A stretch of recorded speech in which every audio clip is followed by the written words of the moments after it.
De Grenoble à Lorgère, la mini-série d'automne. Le camp de base. Rencontre au sommet.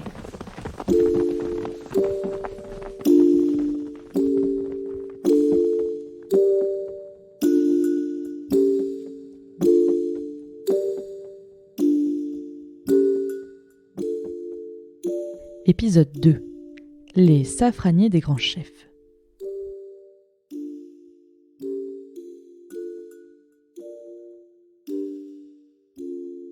Il fait bon ce matin-là sur la terrasse.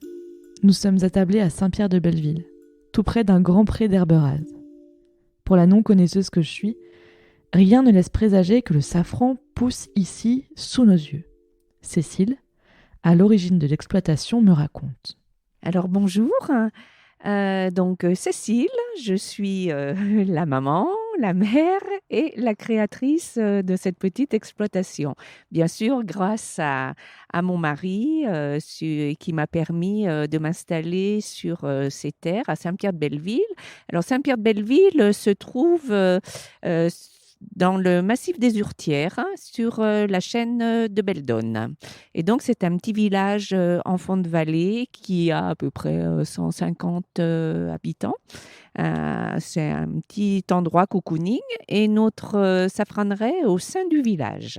On a mis en place notre safranerie en 2011 et pendant 11 ans, on a travaillé notre terre, pris soin de ces petites fleurs. Donc, pour nous, c'était une aventure plus qu'un travail et un attachement au patrimoine, car le safran fait partie de notre patrimoine en Savoie. Alors Gérard, votre compagne nous disait que c'était grâce à vous que s'était lancée cette exploitation de safran. Je crois qu'on est dans la ferme de vos parents. Tout à fait, on a la ferme familiale. Donc, mes parents, ils faisaient de la culture, de la vigne, du maïs. Et puis, ils avaient des bêtes, des vaches. Ils s'occupaient comme ça, quoi. Puis, mon père travaillait à l'usine en même temps, quoi. Il faisait double activité, ouais. Alors justement, Cécile, vous racontiez que le safran, c'est un bulbe. Est-ce que vous pouvez peut-être nous raconter un peu la saisonnalité de cette plante que vous n'allez pas encore ramasser tout de suite? Peut-être qu'on ira voir tout à l'heure. Voilà, ce sera la surprise tout à l'heure. Donc, ce bulbe, le Crocus sativus, pour pouvoir faire la récolte en octobre, on le plante entre le 14 juillet et le 15 août. Et tout de suite, s'il est assez fort, il nous donnera les premières fleurs au mois d'octobre, tout le mois d'octobre. Donc, cette petite plante va se développer. C'est une plante à floraison inversée, donc elle fleurit à l'automne. Elle développe son feuillage pendant le mois de décembre, janvier, février. Au mois de mars, le feuillage, ce sont des limbes, donc de longs fils. Ces limbes vont commencer à jaunir par le sommet et ensuite elles vont sécher et ça fera comme de la paille. Et donc, la photosynthèse pour cette plante se fait en janvier. Ce qui est intéressant pour cette plante, c'est d'avoir vraiment des grosses pluies au printemps, des étés très secs. Donc, normalement, cette année, on ne devrait pas avoir de problème. On a été servis et actuellement, nous attendons vraiment de grosses pluies pour faire démarrer la floraison. La problématique depuis 2 ans, c'est qu'il manque d'eau en septembre et au lieu d'avoir 2 pics floraux, le premier pic floral se situe aux alentours du 9-10 octobre et s'ensuit 10 jours après un deuxième pic. Et ce deuxième pic, depuis 2 ans, nous ne l'avons plus. Et on s'interroge. Cette année, on va voir encore comment ça se passe. Mais actuellement, l'année dernière, il manquait d'eau. Ça, c'est évident. L'année d'avant aussi. Et cette année-là, la semaine qui arrive, des pluies sont annoncées, mais est-ce qu'elles seront suffisamment fortes pour aider les bulbes à fleurir. Donc les bulbes les plus forts, les plus gros vont fleurir eux. Mais ce qui nous inquiète, c'est les bulbilles, les plus petits qui sont pas assez gorgés pour pouvoir donner les fleurs. D'accord. Voilà. J'étais assez étonnée, moi, de trouver des exploitations de safran en Savoie, parce que pour moi, le safran, c'est l'Orient. Je savais qu'il y avait des exploitations au Maroc. Est-ce que vous pouvez nous raconter peut-être un peu l'histoire du safran en Savoie? Parce que vous m'avez dit que ça fait en fait plusieurs siècles qu'il y a du safran en Savoie. Tout à fait. Donc, la Savoie, c'est un fait, mais il faut remonter au temps d'Alexandre le Grand, qui aurait rapporté les bulbes de safran lors de ses croisades dans l'Himalaya, dans l'Everest. Et donc, après, il les aurait ramenés. Donc, nous, en Savoie, on a des écrits et on sait que du temps des ducs de Savoie, le safran était déjà utilisé. Et on retrouve des écrits avec des recettes. Et après, en France, c'était sous Louis XIV qu'il y avait déjà du safran. Et Louis XIV a réglementé donc ses productions. La France a même été à un moment donné exportatrice de safran. Mais au siècle, il y a des siècles, beaucoup de siècles passés. Et donc le safran, de tout temps, a existé. Et à la base, c'était la pharmacopée qui l'utilisait. Et il a évolué, avec son utilisation dans les plats culinaires. Donc nous, en Savoie, ce que l'on retrouve dans les écrits, c'est que le safran était utilisé pour les fêtes religieuses. Je sais qu'à Marnat, en Haute-Savoie, ils font une brioche à base de safran au printemps. À Aurel aussi. À Aiguebel, l'ancien boulanger faisait des rioutes. Et les rioutes, c'est une sorte de bretzel dans lesquels il mettait dans la pâte, il mettait de l'anis et du safran. Et lors des mariages, pour ma part, je suis native de Saint-Jean-de-Maurienne et dans le secteur, c'était la soupe à grasse. Et la soupe à grasse, c'était une base au départ. Pour les mariages, tout le monde se réunissait autour d'un gros pot-au-feu. Et avec le bouillon du pot-au-feu, il était fait donc cette soupe à grasse. En alternant des couches de pain, de fromage, donc on va dire du Beaufort. Non, mais à l'époque, je ne sais pas. Voilà, donc pain, fromage sur plusieurs couches, et ensuite arrosé donc de bouillon dans lequel avait infusé le safran, parce que le safran, pour qu'il nous donne tous ces arômes, il faut donc le faire infuser. Et donc, dans le bouillon, c'est vraiment le top, quoi. Et donc, ils arrosaient cette préparation de pain avec le bouillon et ils le laissaient donc mijoter. Et ensuite, certains faisaient encore un appareil avec des œufs dans lesquels ils mettaient le safran et donc pour mettre par-dessus. Et voilà. Ça, c'est une recette qui date de quelle année ? Alors, je dirais peut-être fin 1800, mais toutes les années 1900, c'était... Donc 19e et 20e siècle. Ouais, 19e, je dirais plus 19e siècle parce que j'ai eu des retours... 19e siècle. Oui, pardon, 20e. 20e siècle. Oui. Donc en 2011, vous lancez votre exploitation de safran, ça fait plus de 10 ans maintenant. Gérard, vous pouvez nous raconter un peu peut-être l'historique. Qu'est-ce qui vous donne envie de vous lancer avec Cécile dans la culture du safran sur ce territoire de Maurienne ? Parce qu'il y a, au décès de mes parents, j'ai hérité de terrain, donc on ne savait pas trop ce qu'on voulait faire. Et puis du coup, on s'est appuyé sur Solidart et Saint-Jean-de-Maurienne. Et puis du coup, on s'est lancé dans la culture du safran. Voilà. Et puis depuis, c'est une petite plante qui nous plaît bien et qui fait plaisir à récolter. Ouais. Alors aujourd'hui, en 2022 et en septembre, là, tout récemment, Nelly, donc votre fille qui est aussi avec nous aujourd'hui, reprend l'exploitation. Nelly, est-ce que vous pouvez nous raconter un peu comment vous a été transmise la passion du safran ? J'ai pas eu le choix. Non, je rigole. Je rigole.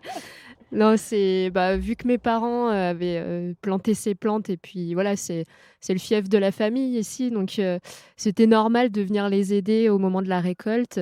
Et puis voilà, toutes les années, même quand j'habitais sur l'île ou quoi, je revenais spécifiquement pour les aider à récolter.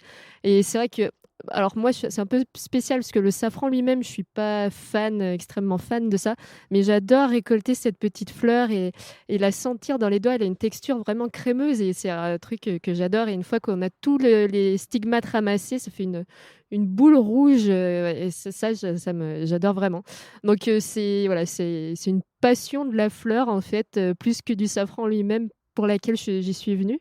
Et donc voilà, donc au fil des années, j'ai aidé mes parents. Et puis là, ils arrivent en bout de chemin, on va dire. Donc il s'est posé la question de savoir qu'est-ce qu'on allait faire de la parcelle, en fait. Si on continuait ou si on arrêtait tout.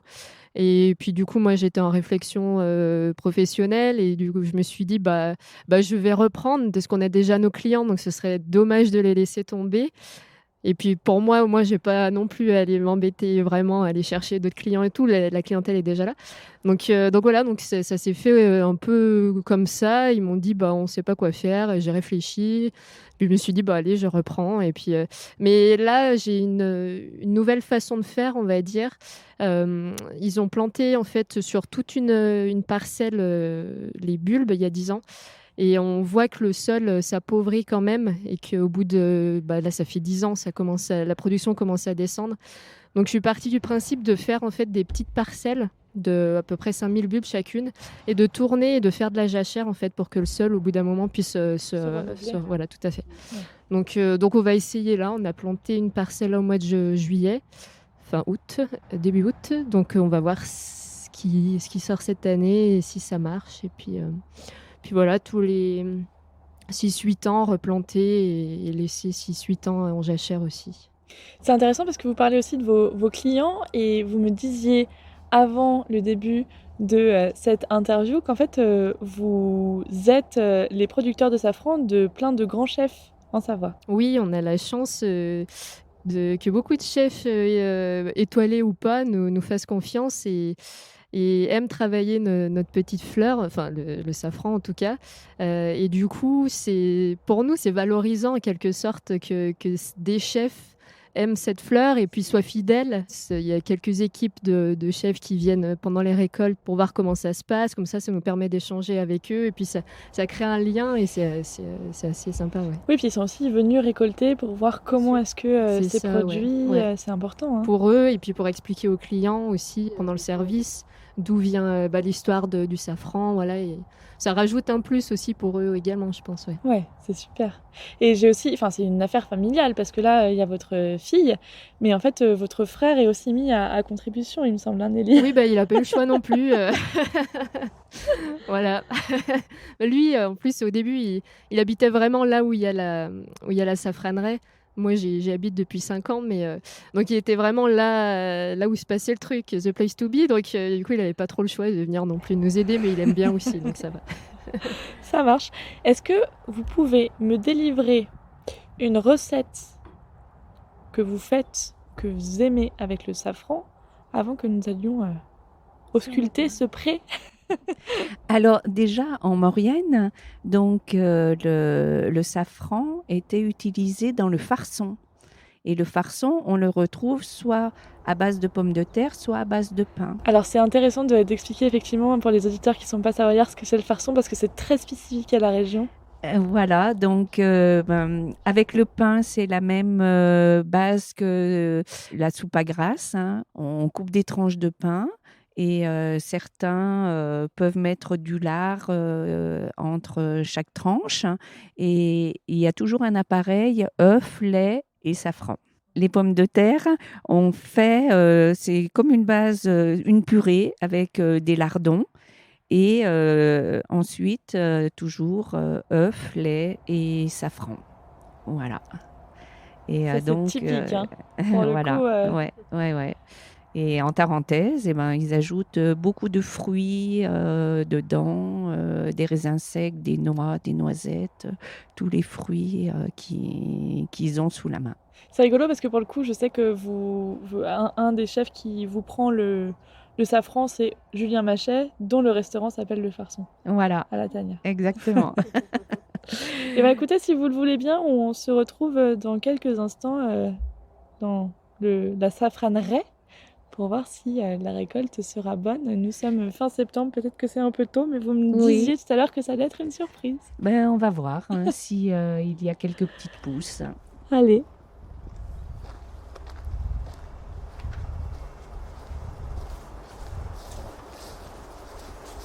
Alors, faudra me dire où j'ai le droit de marcher et où j'ai pas le droit de marcher. Même que ça a plu ces derniers temps. Il manque d'eau. Ouais. Il les a rallongés pour ce week-end, donc ça va peut-être faire. Ce serait bien. On commence à voir les petites gaines qui arrivent. Et ensuite, la fleur va sortir en bout. Et le feuillage viendra après.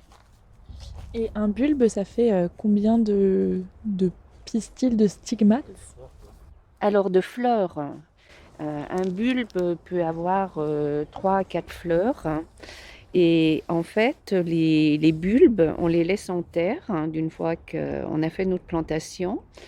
Et les bulbes se multiplient chaque année par... il y a une moyenne qui est faite par 4. Donc le bulbe père, comme on l'appelle, va donner naissance à 4 bulbilles. Et donc ça se passe tout en... Voilà, ça se superpose comme ceci, en hauteur. Voilà. Et donc, il y a eu des années où on avait 42 fleurs sur un bulbe ici, en sachant qu'ils sont séparés de 20 cm. Quoi. Voilà. Voilà, ils sont là. Il faut juste tirer un petit peu, là, on les voit. Donc là, ils attendent encore la pluie. Ils attendent encore un petit peu, voilà. Et c'est intéressant quand vous les plantez, les bulbes là, comment est-ce que ça se passe? Vous les plantez un à un? Oui, bien sûr. Le feuillage vert là qui arrive. Ah ouais. Alors, où est-ce que tu le vois? Là. Oh, ok. Ah oui. Alors, le feuillage, il arrive là, un petit peu ici, en bout comme ça. Donc la fleur va... Elle est pas loin. Mais on l'a pas pour aujourd'hui. Mais alors on est d'accord que là on est vraiment à 5 cm du sol, en fait oui. c'est athlétique quoi pour ramasser ça. Faut pas avoir mal au dos ni aux genoux. Et les premiers jours, les matins sont difficiles. Parce que les courbatures derrière les cuisses et dans le dos, c'est compliqué. Donc au bout d'un mois, on est content que ça s'unisse quand même. Mais c'est toujours agréable de récolter quand même le matin à la fraîche un petit peu. Donc c'est marrant parce que en fait je pense que les auditeurs se rendent pas compte, mais on a un grand pré vert. Et puis, il y a de l'herbe, il y a quelques paillages. Et en fait, ce qu'on voit, c'est qu'il faut retourner un peu l'herbe afin de retrouver les tubes, de retrouver du coup les petites pousses vertes au-dessus des tubes. Il faut faire attention aux marches. J'espère que je ne marche sur rien. Mais là, pour l'instant, on ne sait pas trop. Et donc, c'est le en départ, fait... mais après, on voit bien les lignes. Les lignes sont bien tracées. D'accord. Quand les fleurs sont présentes, il n'y a pas de problème, on les voit bien et on n'a pas besoin d'écarter. Là, c'est vraiment pour voir que c'est le début, il y a une prémisse. On sent que dessous, ça bouge, quoi. Ouais. Voilà. Mais c'est impressionnant. La terre aussi fait monter un petit peu. Du coup, les lignes se voient comme ça aussi. Ouais, c'est plus clair. Mais c'est impressionnant parce qu'en fait, on passe là, sur la route, à côté. Bon, bah, c'est un pré, quoi. Ah oui. C'est pas du safran. Non. Il n'y a qu'au mois d'octobre où alors la couleur du pré change totalement. C'est plus vert, c'est violet. Quand on a vraiment les gros pics avec des milliers de fleurs tous les matins, c'est violet à perte de vue. Et voilà, il n'y a que pendant ce mois d'octobre. Après, le reste de l'année, c'est un champ d'herbe, quoi. Que l'on nettoie manuellement et voilà, qu'on travaille. Et vous ramassez directement les stigmates, donc c'est-à-dire Non. que vous avez... Non, Non. On ramasse les fleurs. Le matin. On ramasse les fleurs le matin. Après, quand on a tout ramassé les fleurs, on se met autour de la table et on ouvre les fleurs, on récupère les filaments qu'on déshydrate encore après. On leur fait perdre 80% de leur poids en humidité et le restant, c'est ce qui reste c'est ce qui s'appelle safran. Ouais. Ok. Et vous me dites tout à l'heure que le champ est violet, donc c'est-à-dire qu'au départ, quand vous ramassez la fleur, elle est violette, et ensuite, à force de déshydratation, le safran devient rouge? Non, en fait, Non. la fleur en elle-même, c'est une fleur de crocus, en fait. Donc, elle est violette. On l'ouvre. Donc, il y a les pistils jaunes d'une plante normale. Et il y a les stigmates rouges, les filaments rouges. On récupère ceux-là à l'intérieur avec nos petits doigts. Et après, voilà, comme disait mon père, on les fait sécher. Et une fois séchés, ils deviennent vraiment du safran à ce moment-là. Trop intéressant. Ok. Et il faut 200 fleurs pour faire 1 gramme de safran séché. Voilà.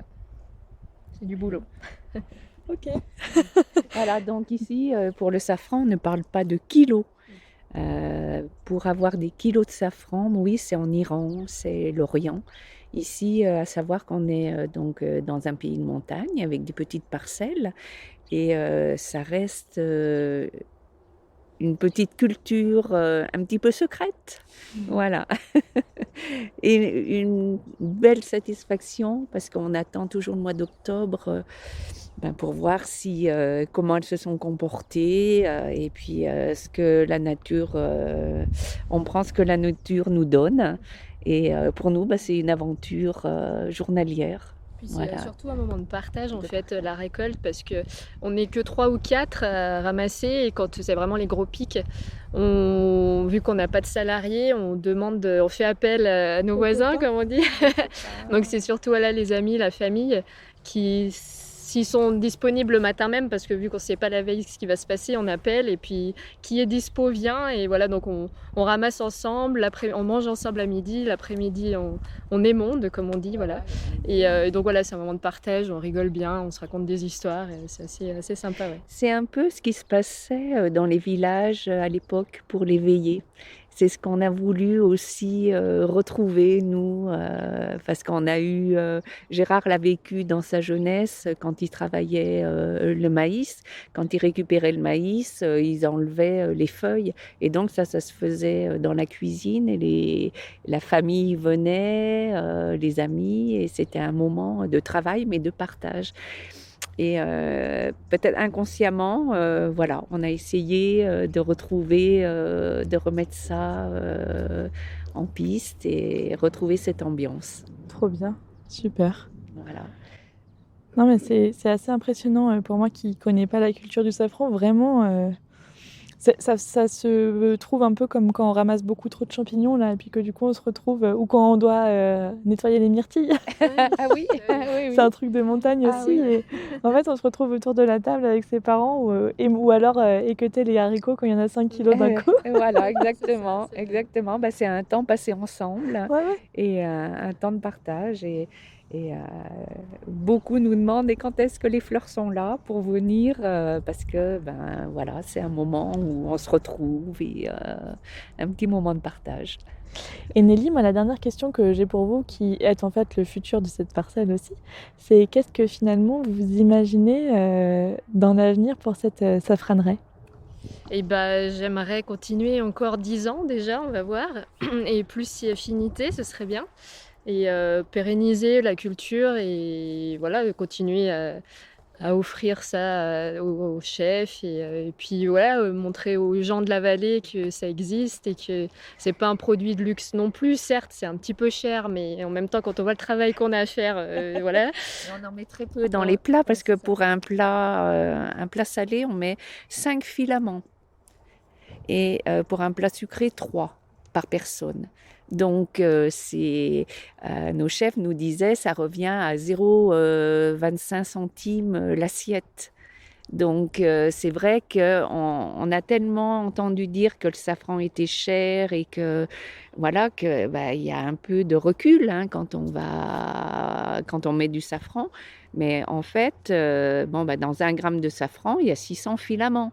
Donc, si vous en mettez 5 par personne, vous en faites des assiettes. Oui.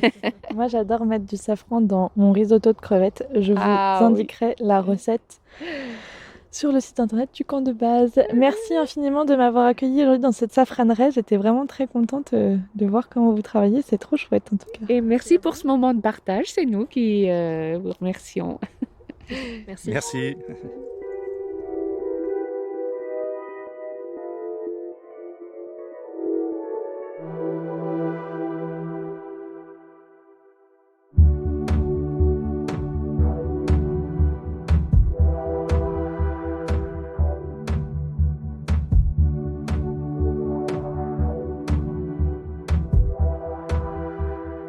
Il est maintenant le moment pour moi de reprendre mon voyage sur les routes de Maurienne.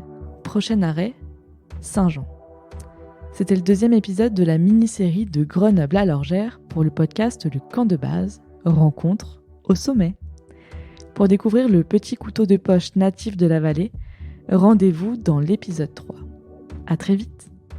Et n'hésitez pas à continuer le voyage avec moi sur Instagram, Twitter, LinkedIn et en vous inscrivant sur la newsletter, vous trouverez tous les liens sur campdebase-podcast.com.